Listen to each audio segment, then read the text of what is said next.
The following is brought to you by the Starfleet Podcast Network, SPN, The Spin. You need to have like a Batman and Star Trek crossover like they did. There was a Batman and Star Wars crossover fan film. Can you imagine Batman going toe-to-toe with Captain Sisko, another badass? That would be pretty amazing.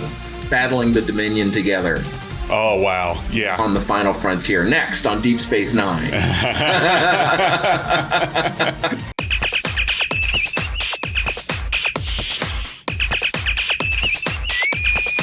Red alert. That's a so winner. I have some endorsement deals. You're going to see me like hold up a McDonald's cup and no, I'm just kidding. I'm just messing with you.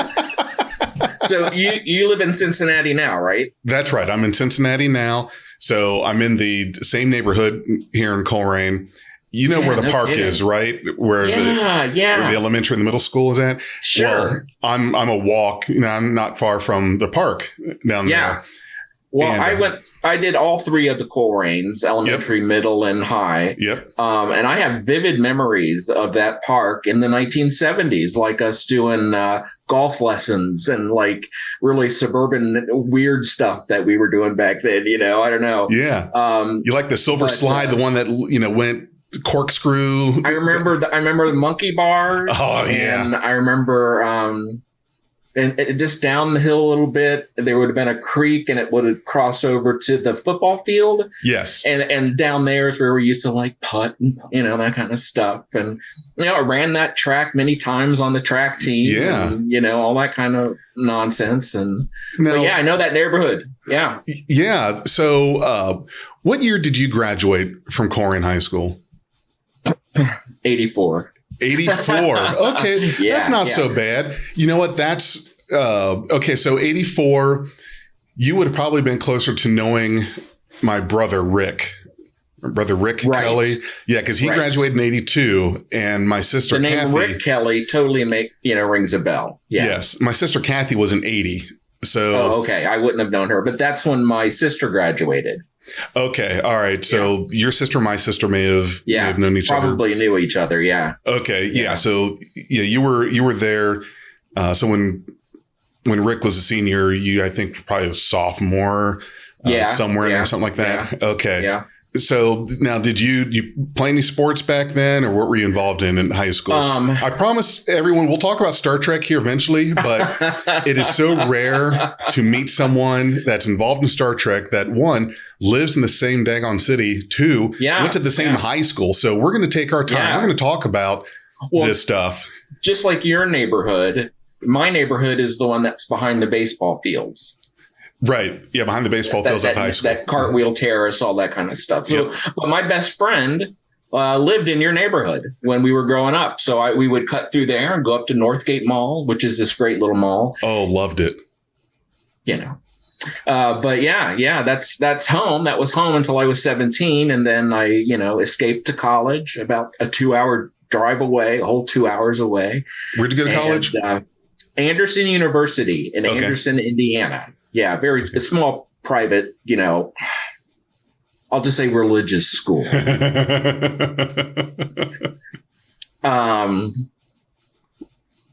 Do not interpret this hat being red for anything else than Batman.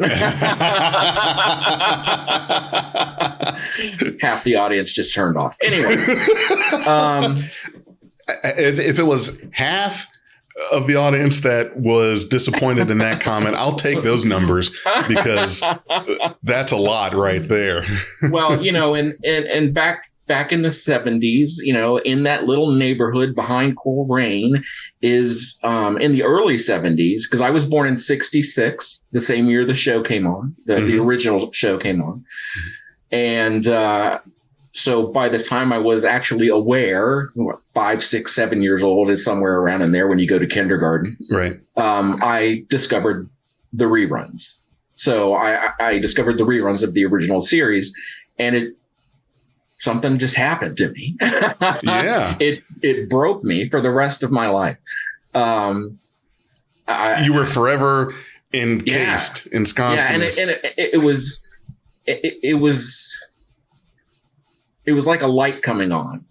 It wasn't just, the ships and all that kind of nonsense. It was the crew, this diverse crew. And now I'm in the early 1970s when Coleraine had maybe 8 Black students. Right. Not maybe a lot of diversity quite back then. No. But I just consumed this show and thought, man, this could be what it could be like if we all did this thing together, Yes. And I was hooked. And then, and you might know this theater, just a couple years, into my newfound Star Trek fandom, I'm a 10-year-old at Coleraine Elementary, getting ready to go up to the big 7th grade, Oh, yeah. And one of our youth leaders says, hey, I want to take Jack to this movie. Is that okay? And they're like, sure, whatever. He's been talking about this Star Trek thing. Star Trek, of course, right? What can he say? And he took me up to Showcase Cinemas, up Tri-County Cinemas, up 275. Yep. Was this before the Northgate Cinema? It was there. But okay. This particular theater was the only one in town that had the movie on the night it opened. Okay. Star Wars. Gotcha. Yep. So we saw it. We saw it opening night, not knowing anything about it except it had the word Star and Wars. So they were halfway there. I figured Star Wars, and that one broke me as well. At that point, when I was a little younger, I thought, wow, how do they make this up in space? This is so cool, Yeah. But then this book came out called The Making of Star Trek.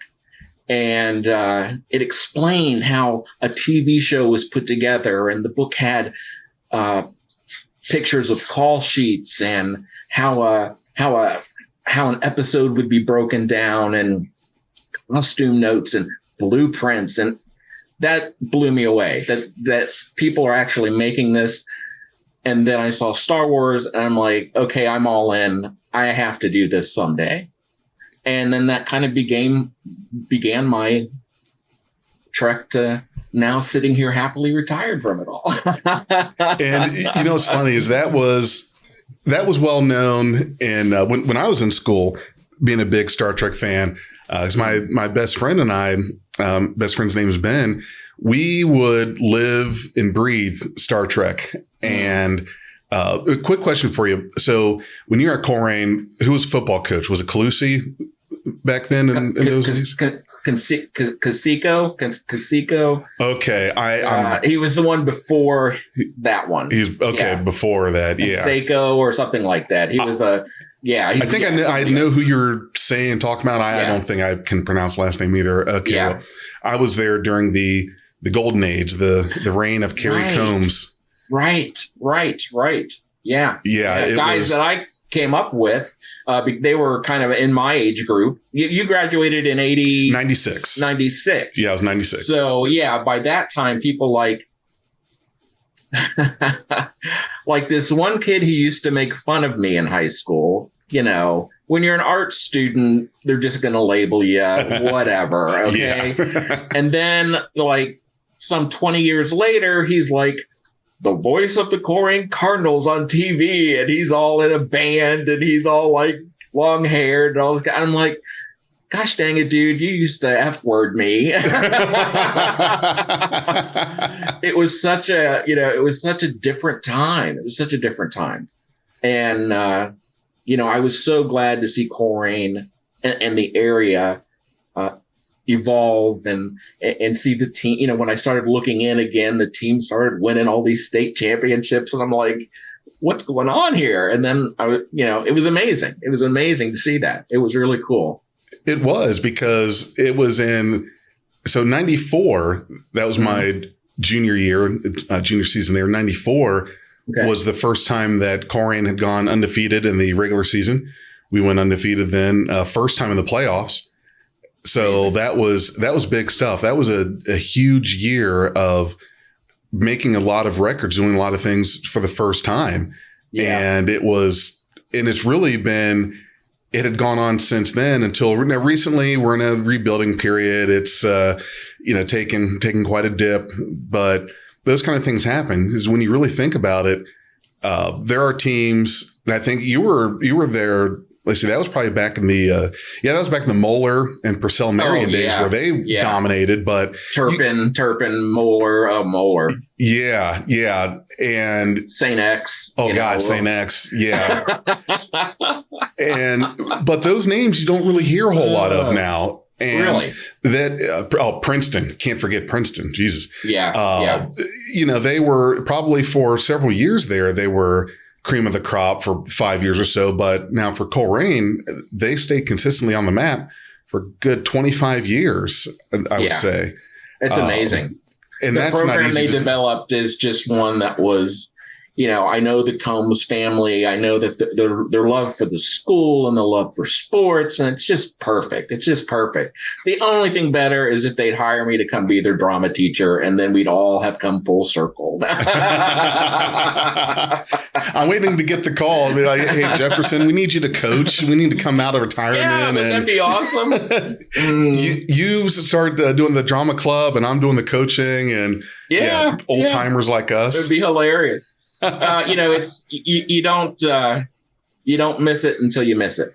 Absolutely. When you're there, you want to get out of it. You want to grow up so fast and do your thing. And all I can say is, sip the wine, don't gulp it. Live. Whatever makes you happy is what you should be doing. If you're not doing that, you got to reevaluate, because we only get like one shot. We get one shot at this, and pour it into stuff you love, like Coleraine High School, baby. Absolutely. Yes, always. Well, how did you find it being a Star Trek fan when you were in high school? I want to know what that was like as compared to what my experience was, which wasn't a negative thing, but, we'll see. I think it was different for me because I was a football player, and those guys are supposed to be the tough jocks that eat nails, chew glass. And so being a Star Trek fan was kind of like, oh, yeah, really?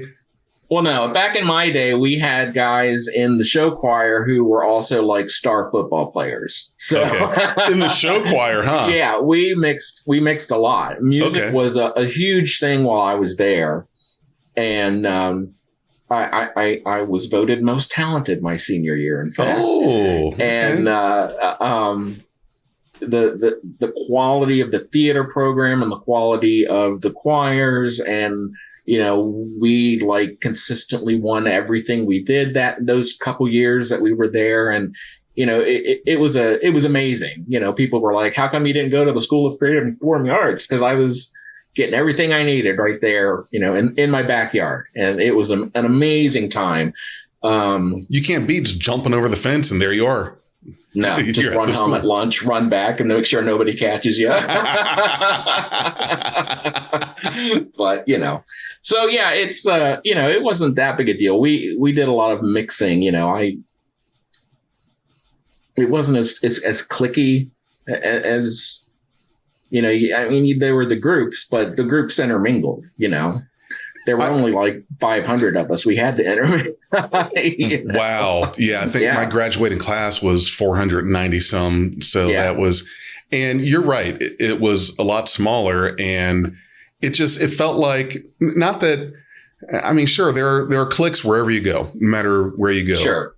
But it seemed like there was some more intertwining then. So being a fan of things like Star Trek and Star Wars were probably not a big deal, it sounds like, but it was still sort of new. It was new, mm-hmm. But I think that the message really was that Star Trek was for everyone. Yes. It wasn't just for the AV guys or the computer kids. Star Trek in at that time was for everyone. We just had the original series, then the animated series, and then the first, second, and the third movie might have come out. Let's see, 85 or 83. I want to say Search for Spock.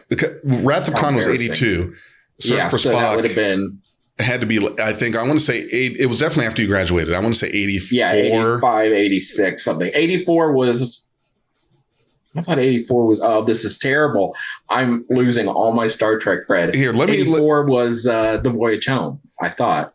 Let me see. Let's look at I know 82 was Wrath of Khan. That's when I got into it. I was for sure all of 5 years old then.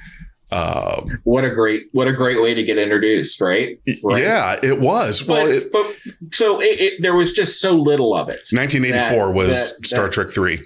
Yeah. Okay. So, that's my senior year. I'm really not thinking much about Star Trek at that point. Mm-hmm. And, because, I was doing, the girls and the plays and the music and the, it was high school. Hanging out with the ladies. You were doing what high schoolers do. Exactly. I put her off to college, and I'm sitting, down one evening in September of 87, and I had heard this new Star Trek was going to come on. And I thought, well, I'll give it a shot. And from the very first episode of Next Gen, I was so deep back into Star Trek, I was reading every novel. I was recording episodes on VHS off live TV and pausing the tape to get rid of the commercials. Do you know how savvy we had to get with the pausing and unpausing? We got to where we could kind of anticipate. I didn't realize it at the time, but that was kind of my first foray into editing. The timing and the getting the pacing and understanding how the show worked, because after a while you knew when the commercial was going to come, because the music just changed just a little bit, or they've hit a certain beat in the storyline, so you knew it was time to get up and touch the little Radio Shack button that would fade it to whatever. But if only kids these days knew what we struggled with. So a couple years then, I had graduated college, and I wrote a letter to Star Trek. Wow. So silly.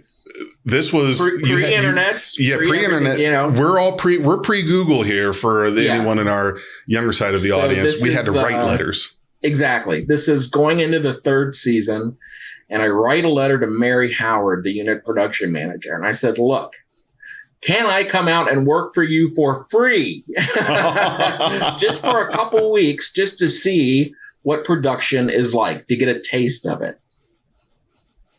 And she said yes. I bet Next thing I knew, I was on a plane from little old Cincinnati all the way out to Los Angeles. And the next morning, I was driving through the gates of Paramount because I was the new little temporary, production assistant.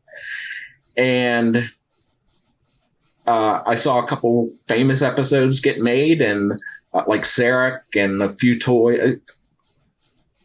The most toys. The most, whatever. Yeah, whatever. What are you, a collector? What are you, comparing your collection now?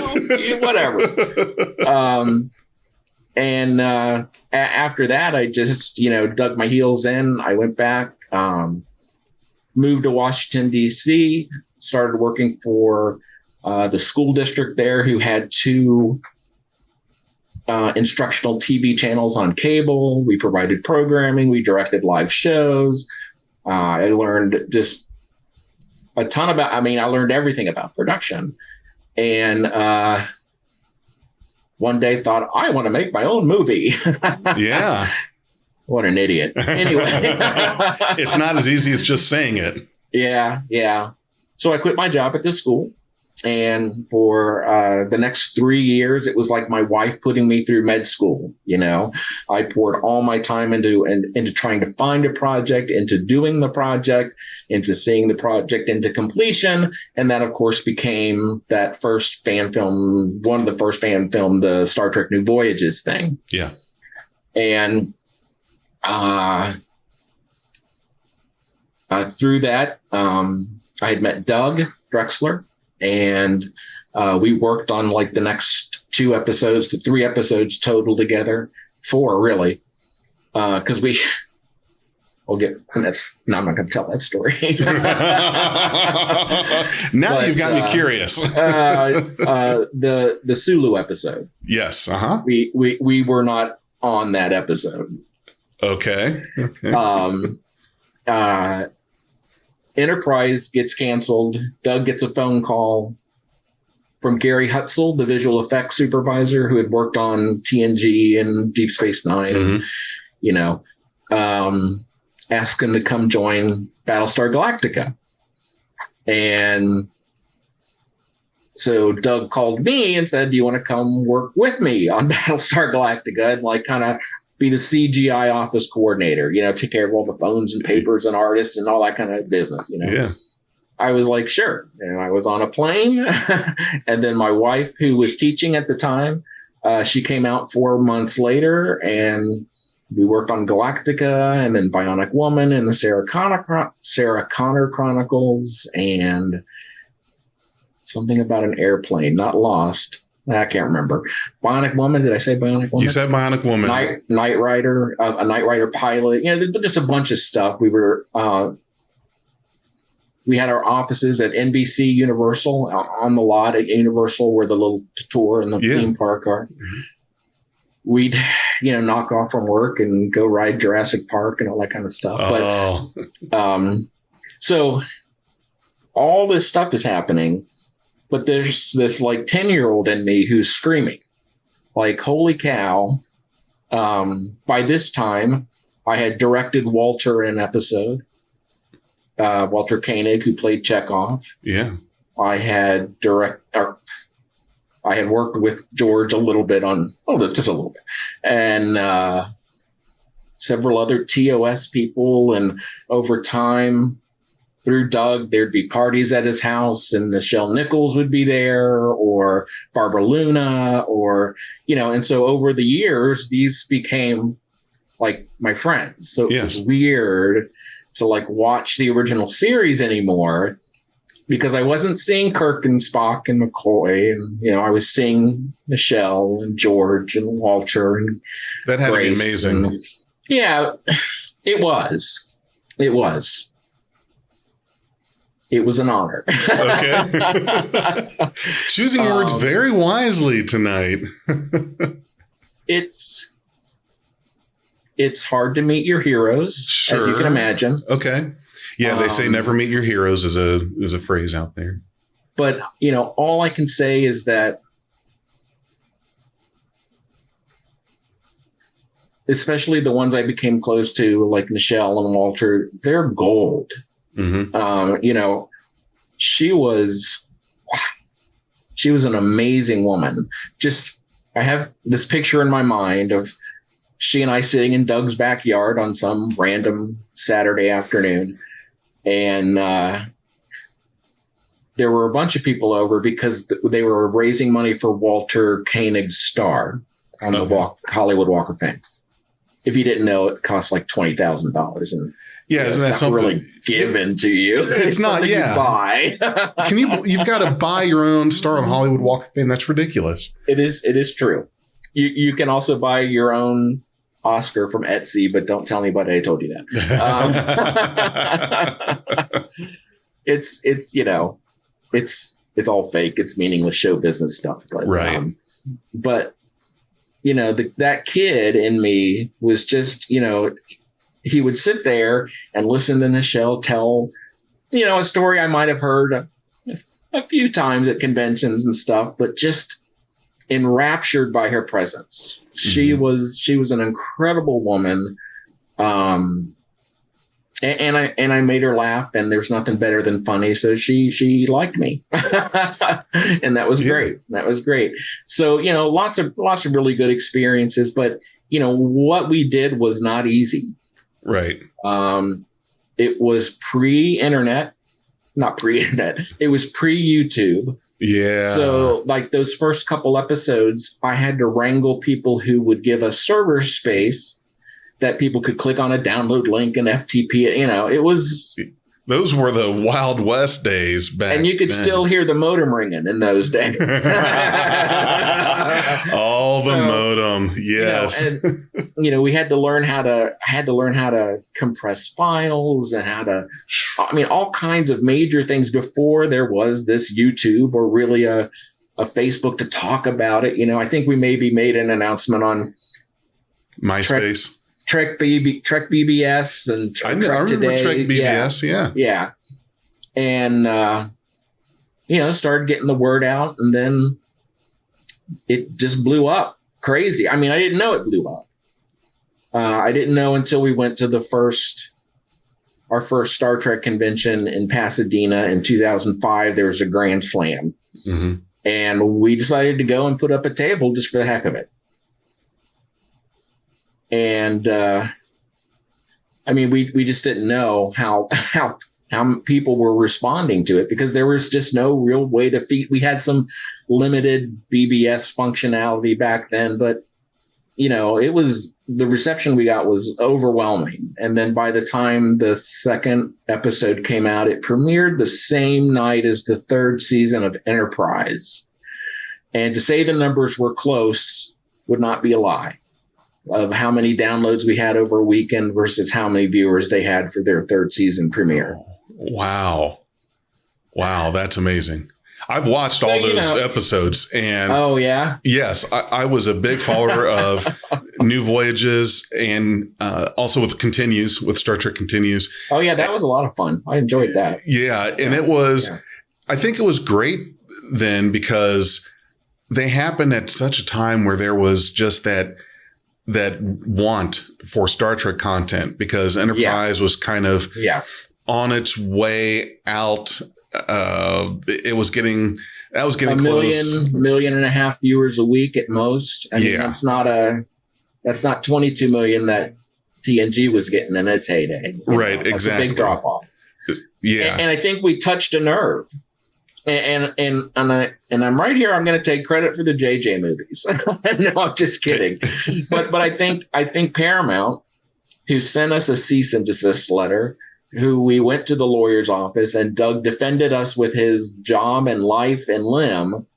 And they decided that we could continue to do it. This is before the big agreement where everything fell apart, that we could continue to do it as long as we didn't make money and kind of, didn't make a big deal about it. Well, we could not make a big deal about it. It wasn't us making a big deal about it. But anyway. Yeah, you're not the ones making the big deal out of it. So they let us do it. And I think...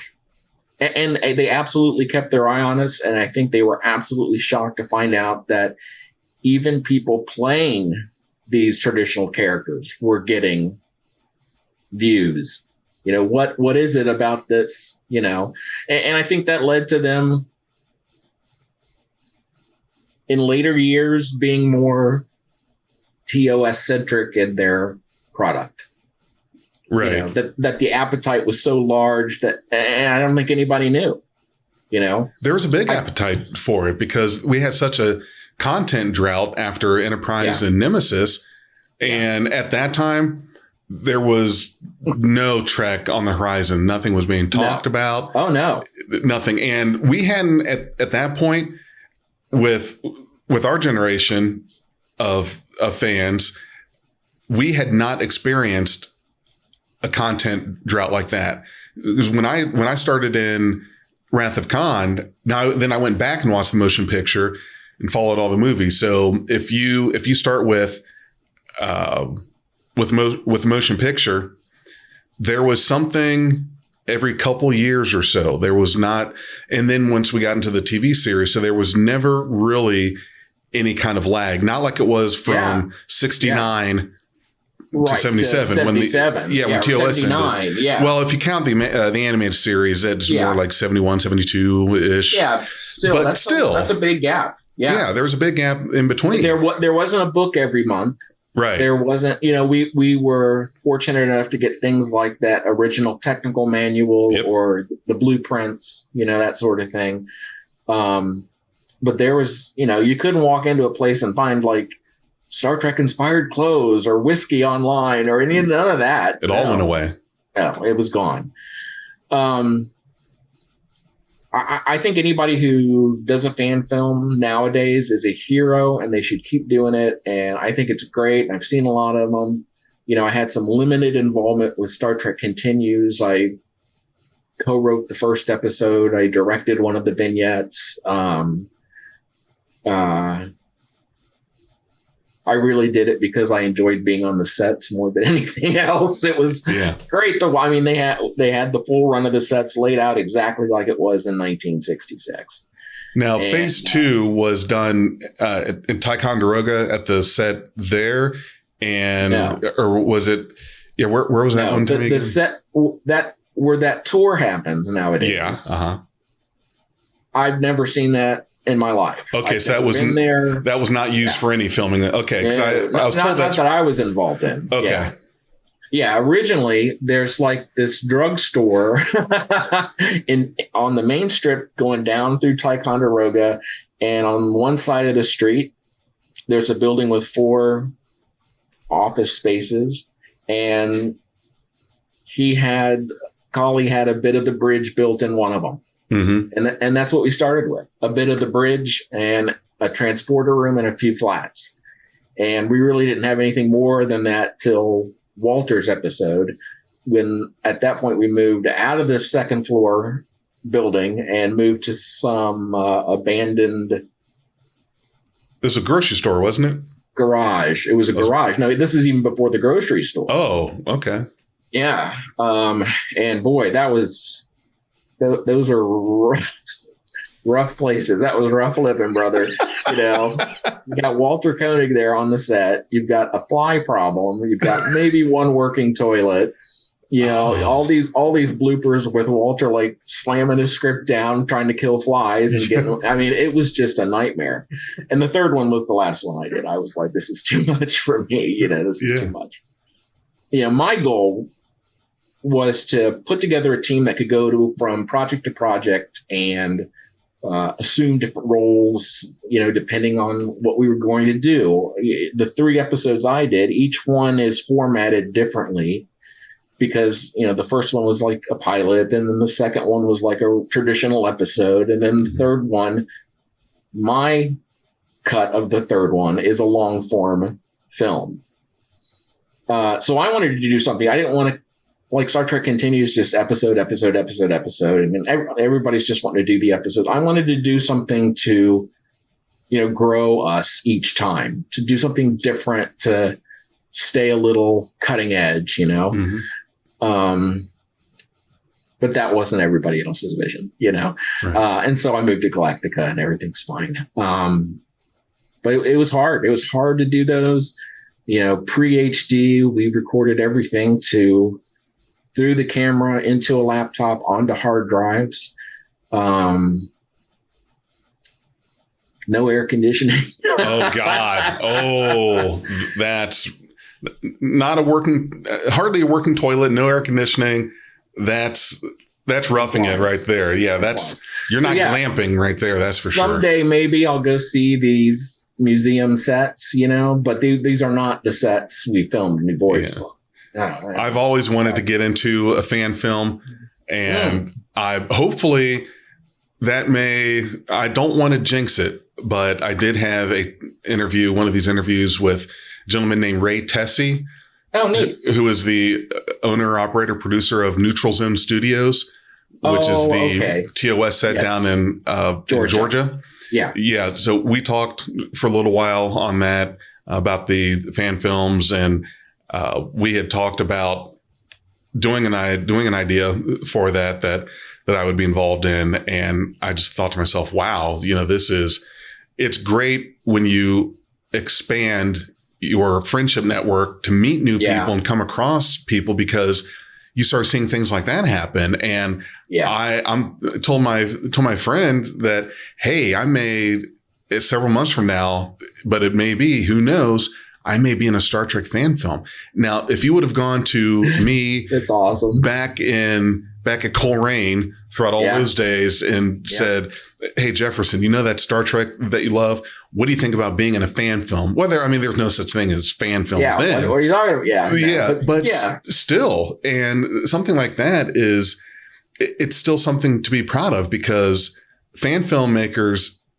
as much as they can, do take these seriously. They do want it to look good and have some good production value. There's been other films I followed.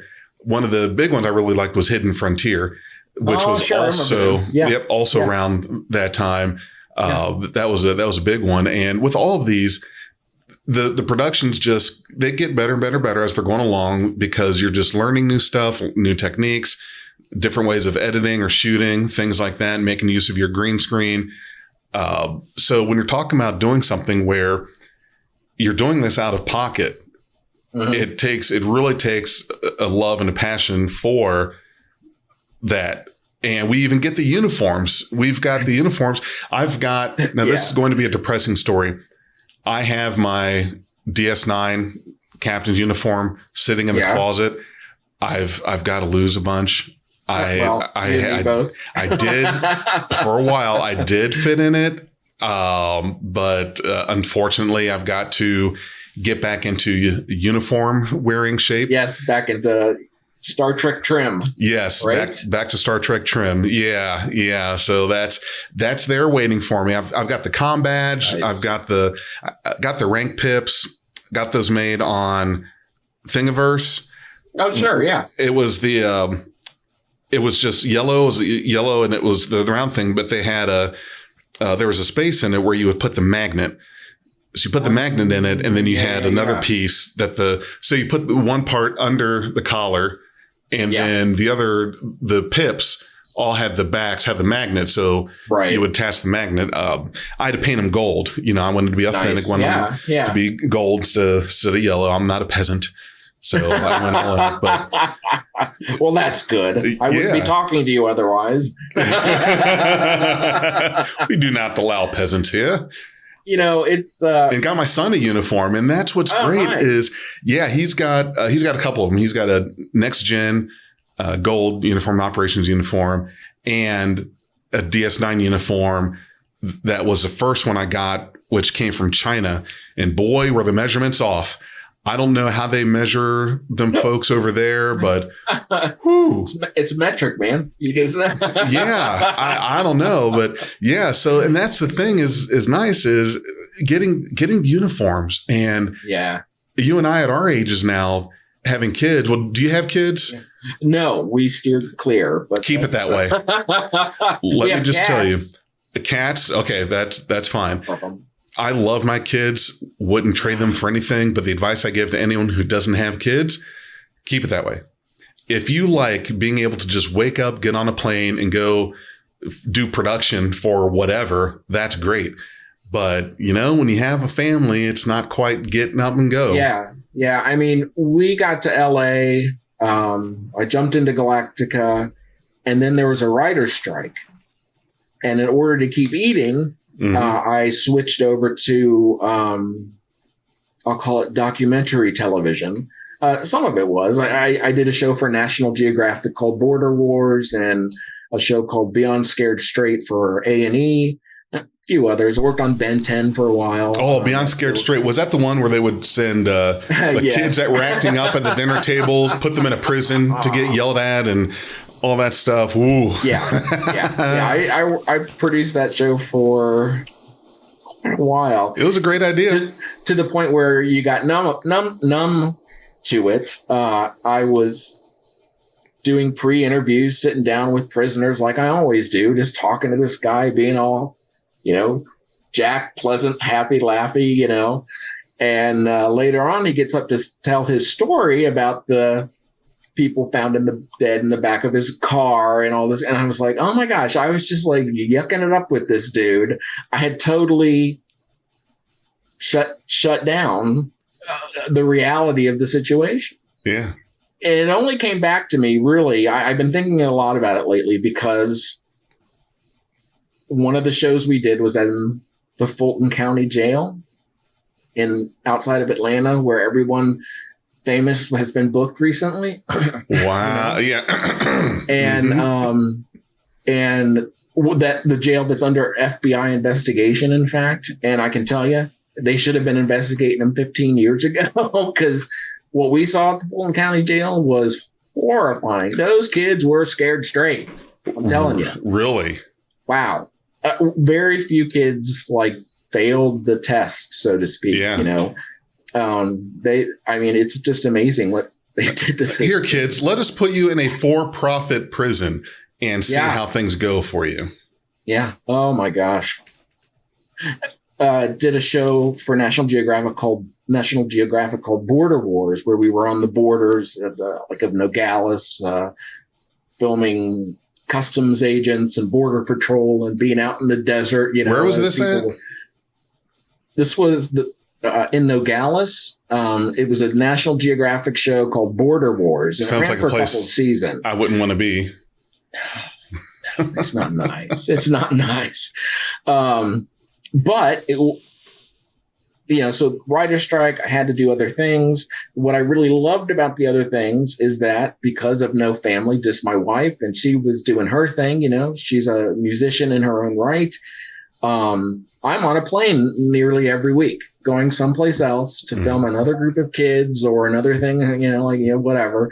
And just recently she and I were talking about retiring to Portugal because we can, really? If we want to, why stay? It's not like we have kids to worry about or grandkids, let's continue the journey. I mean, she and I. No, you've got to stay with me and get back into cool rain. We got to get back in that school, bring it back down to what it was like in the 80s. Let's go old school. We won't be leaving for a few years, but we were talking about, when I retire, which is really technically I could do it legally in 5 years. I'm 57. That's amazing. 62. I was like 36 when we did New Voyages. Yeah. Pearl and I got married the same year we filmed the first episode in 2003. Wow. And so we're kind of trapped in time. We still think we're like 20 or 30 years old because we didn't have kids and we have no one to judge the passage of time against. So we still feel like us because we haven't had some other person near us growing taller than dad or bigger than mom or, we didn't have that time gauge that, most everybody else has. So we're still running around thinking we're going to conquer Everest. So the question for you is, since it seems like you might be able to give an impartial assessment of this, but New Voyages and Continues were happening about the same time with each other. Was there any sense of competition between the two? Was it just we're both doing this thing for our love of Star Trek, or was it we're trying to be better than them? Conflict breeds innovation, pushes everyone to get better. But what was the atmosphere like on those two productions? Well, for me, New Voyages happened. And that was it for me. It ended in 2006. Mm-hmm. And then from 2006, for the next 5 years, I was doing the LA thing. And then I met Vic, and he's like, do you want to help us do this thing? It'll be great. I'm like, oh, sure. I didn't even know New Voyages was still going. I was out of it. I was definitely into my professional career. Mm-hmm. So I, kind of helped Vic spool it up and it got going. And then I just this is obviously not what I need to be doing. I just went back to my regular thing. So to me, they didn't happen concurrently. But to answer your question, yes, there was competition. And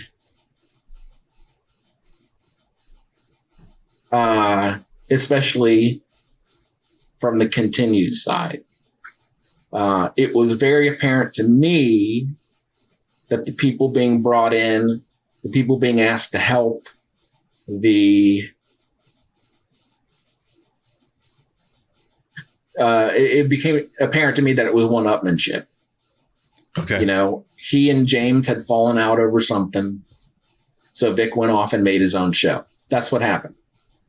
And I hadn't talked to James since I left New Voyages, and that's fine, whatever. We weren't great friends to begin with. And then Vic came to me, and then I just started realizing that, he tried to get my original Uhura to play his Uhura, and he tried to get my Chekhov to play his Chekhov. And of course, he ended up using other people because my guys said no, rightfully so. They had already done that and they were actors. They were both in Los Angeles by then. Mm-hmm. A number of our people in the early days of New Voyages ended up in LA. The kid who played Spock, he ended up in LA. He ended up working on Galactica. Did he really? Yeah. as a PA, which was great. Wow. It was great. It was great to have him. You got to start somewhere. Yeah. And I think I'll tell a story that sums it up. I sat down once in Georgia at those sets because I was working with everybody. I sat down in a room off on the side. I was just kind of piddling around on the piano. I played since I was very young. So I was playing and just kind of clearing my head, and in walks Vic, and he sat down and kind of scooched me off the bench and played far better than me, and as he did, I just kind of thought, okay. And I just kind of got up and walked out of the room and just went someplace else. and that was the whole vibe I got from him, that, he and James had this fight. So he's going to go off and make his, and he's going to do it better, and he's going to pour more money into it, and his sets are going to be better, and his whatever. I got out really quick. And it was the last time prior to Continues, I worked with the Farragut people, and they're great, sane, normal people. Yeah. And that's what I enjoyed about them. And then they got tied in with Vic, and then I'm like, aren't we doing this because we love Star Trek and want to spread the message that we grew up with to other people? But, and maybe we do that on screen, but behind the scenes, it's a disaster. The agendas and the background. It was just all of them, but Farragut was a hateful experience. I talked to, and now, who's on Farragut? Tell me again who are the names on John Broughton. John Broughton, I talked to on Facebook, trying to get him scheduled to do a talk with me. But the conventions kind of threw things off track a little bit, and I hadn't heard back from him, trying to get him on, because I would definitely like to have him on here to talk to for sure. He's a spiritual hip dude. I have great respect for him, and great respect for what he endured being in this tug of war between these two. Next time you see him, say, hey, BigJ is trying to get you on his podcast. It's awesome. It's a good podcast. We went to high school together. He played ball. He could put you in an arm bar if you don't do the thing. So, yeah, we won't buy you season tickets to the Cardinals. Come on, season tickets for Koran aren't that valuable now these days. Yeah, back in the golden days. We're thinking about coming up. Not to change the subject, but we're thinking about coming up for a Friday night football game sometime this fall, just to kind of. If you do, seriousness, I will give you my number. We definitely need to meet up, catch up, do some Trek talk, because it would be an absolute shame for you to come be here in Coleraine, where I live. Yeah, and not connect. Yeah. It would just it would be silly. So we should definitely we'll do a live broadcast from the game and relate it to Trek somehow. I'll talk to the guy that does the video stuff there, and we can get up in the booth and just kind of have a fun time travel. We've traveled back in time to the year 2023. I think you're onto something. That would be, because they've got room. Cooking, baby. I'm sure they've got room in the press booth, and we could be set up there and doing a Star Trek podcast while talking about the game. Yes, excellent. It's kind of fun. Yeah, it could be very funny. Who would we need to talk to about? Brian Wyatt. That? Oh, I shouldn't say his name out loud. It doesn't matter. Brian Wyatt. He does a lot of the broadcasty stuff up there right now. Yeah, we need to make that so, and before the season ends, make it so. Yeah, get those feelers out tomorrow. Well, look, I mean, I think I still have a little bit of street cred there, a little bit. Hopefully, I have every none. little bit counts. I have none, but that's okay. Those. Just say, do you remember the guy that was an All-American football player here during the Combs years? That's and he'll tell you, Jefferson Kelly, that's him. He wants us to do a podcast, and and then we're in. It'd be hilarious. I hated all the stuff that went on behind the scenes. Yeah, it broke me as a fan. It broke me, and to the point where I hadn't watched any new Star Trek. I haven't rewatched anything in years. I mean, it's it's kind of painful. Kind of painful. I know 2 of the casts pretty well, so that kind of ruins the shows because I know them and I've been with them and done fun things with them. I have been watching the new Star Trek, like Strange New Worlds. I think it's great. I think Lower Decks is great. I know a lot of my friends were angry about Picard season 1 and 2 for some reason. What? For what reason? I don't know. And then you see the fans saying, "Yeah, you're not really a fan, and you are," or whatever. Here's the thing: Star Trek's for everybody. Yes, and there is no bad Star Trek because to someone it is their first Star Trek. The reason I'm TOS obsessed is because that's what hit me in my formative years. Yeah. I have a friend who in his formative years, it was Voyager. And I couldn't understand how can you, but then I put it together that it's that thing that hits you. It's that era that hits you in your formative years is usually what sticks. And nothing else is going to be as good as what hit you in your formative years because those were your formative years. Yep. And they're not making Star Trek for 50-year-olds right now. They're not. Mine was TNG. They're trying to get new fans, and I understand that. So, it's all Star Trek, whether you like it or not. And fans just need to embrace the fact that in our infinite diversity, our infinite diversity, infinite combinations. It's all Star Trek. You might not like something, but don't bring it down, because that could be someone's formative Star Trek. And that's the thing that, I want fans to know. Don't bring each other down. Star Trek is about lifting each other up and setting a goal that we could be like them someday in the future if we only, Yeah. You heard that phrase, no one hates Star Trek more than the Star Trek fan. Yeah. Yeah. That shouldn't be a thing, but that's a phrase that's out there. And it's a real shame because we could all like Star Trek. You shouldn't have to take the stance that if you don't like Discovery, but I do, that you shouldn't be up my ass about it, trying to tell me why it's a bad show and why it's not good. I saw people saying, if you like Discovery, you're not really a Star Trek fan because that's not really Star Trek. And I'm like, no, we got to stop doing this stuff. It's all Star Trek, whether you like it or not. Yep. What you don't like about it, friends, listen carefully, is because it's not your Star Trek from your formative years. Nothing will touch you like TOS did or TNG or Voyager or Deep Space Nine or Enterprise. Nothing will touch you in the future like it did back then. So you just have to understand it's somebody's Star Trek. And it might not be your thing, but man, you've got 650 hours to go back and rewatch of the, TNG and all that era. Just go watch that and leave people alone. Let them have their own experience with the show. You're talking to guys here that know where they were when Picard was assimilated. Sure. Almost like the generation before us, they knew where they were when JFK was assimilated or when assassinated, when Challenger blew up. For us, it was that.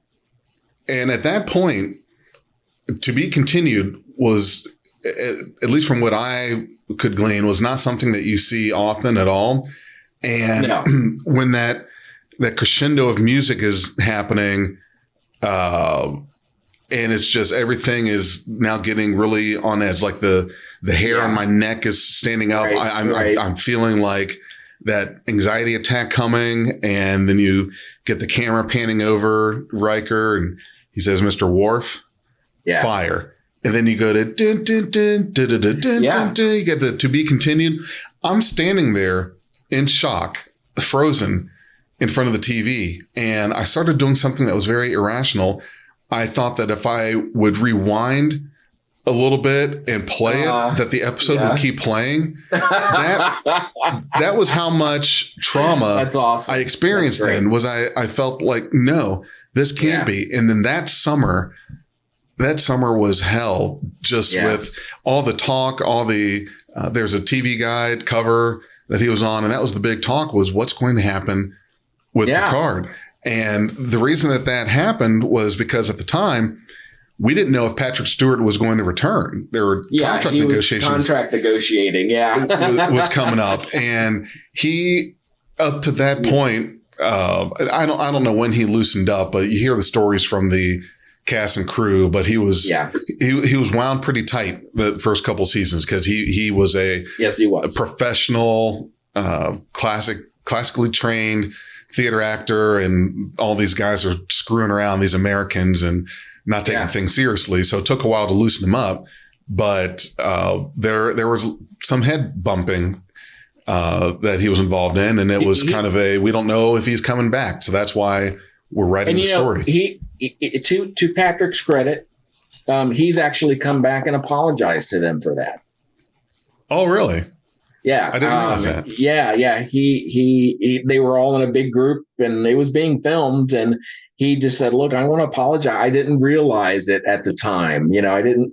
It was just so I didn't know it was what it was going to become. I didn't know what was going. It was just, I'm an Englishman in New York syndrome. And he's very humble and very gracious, and you just see how warm he is with people. But he did go back and make amends for being a bit of a Englishman the first couple of seasons. But the way you describe that moment, each fan has that moment. For some people, it might be, one of the 2-part episodes of Voyager, or, what's going to happen with the Dominion, or when Worf first came on Deep Space Nine. Mm-hmm. That was when DS9 took off. Well, yeah. All of those are legitimately great moments. All of them, mean something to somebody. Don't berate them, right? Right. Well, let them enjoy it. Each series had that point where things turned around and the series became what it was. And Next Gen, you had Riker's beard. Right. And DS9, you had Sisko's goatee. Right. And the arrival of Worf. And Voyager, you had 7 of 9, which was really the purpose there was to go after the we want eye candy. The UPN. I mean, it was UPN. It was. They were trying to get younger viewers. Like maybe it worked. I don't know. But yeah, that was the show changed drastically, and it was a great show. Did they do anything like that on Enterprise? Did they bring anybody in mid-season or? No, Enterprise stayed how it was. There was no. They had their rotating guest stars like Shran and the Klingon or the whatever, those people. Not Gowron, but the Admiral and whatever. Yeah, Admiral Forrest. Yeah. No, Enterprise did not have something like that. They did not have a Riker's beard or a Sisko's goatee or Worf. Yeah. They didn't have 7 of 9. They didn't have that one thing that happened or changed that would be the key turner for that series. There's just no big. I think they were on the verge of it, though. They got canceled in the 4th season. Manny Koto had just come on that year to produce. Mm-hmm. He'd go on to produce was it 24 or something, big like that. Yeah, it was 24. And Manny just threw in the kitchen sink and did everything fun that last season without knowing it was going to be the last season. They did the In a Mirror Darkly episode where they go back to the Enterprise, and that scope that comes up out of their helm, that is the new Voyages scope. We boxed it up and shipped it to them. You did? They did not have time to use it. To build one themselves. So anyway, just saying that's the new Voyages scope. That's why he has to hunch down, because it's actually the wrong scale. They replaced it later with one the right scale. But yeah, man, it's just Star Trek fans are great, and they can be so loving and giving, but they got to give each other a break. I'm bummed about the discord that I see online, and glad I'm not part of it. because let me know. I'll let you know. I was raked over the internet back in the day. You know, who's this people think they are? You know, It was. I used to tell the cast, don't go to the message boards. You're not going to like it. Stay away. Stay away. It's for your mental health. Stay away. There be monsters. Yeah. Yeah. Hey, man, thanks so much for taking the time to get together and talk. I enjoyed it. Yeah, this was great. Really enjoyed it. I think we had a lot of fun telling stories. We could tell high school and Star Trek stories for quite some time. Sorry for delving into our personal business, but this is why you're here. I am Jack Marshall, co-creator of Star Trek New Voyages, and I grew up to be a Hollywood producer. So dreams do come true, you know. Do you have any social medias or promotions, anything like that you would like our audience to know about? I work very quietly doing a lot of photography. I'm just doing my own thing by myself on my own, not for public consumption. I'm just living in the country, watching cows go by. It's great. Yeah. Yeah. That's nice. But I mean, I am on Facebook, Jack Marshall. I'm on Facebook. Yeah. Feel free to stop by. I say all kinds of politically charged things every day. Because it takes a village to raise an idiot. No, I'm just kidding. Yeah. Hey, thanks. Let's do this again sometime. And, you know, you can actually ask me some questions instead of just having me wander off, you know, down the lane of civility. That's the good stuff. This isn't one and out. You know, we come back more organized and everything. But yeah, it's good. Well, thank you. I do appreciate it. If you enjoyed this podcast, you can support us at patreon.com/BeyondTrek. We are Beyond Trek Podcast. Lower your inhibitions and surrender your ears. We will add inspirational and hilarious Trek content to your day. Your attention will adapt to subscribe to us. Resistance is futile.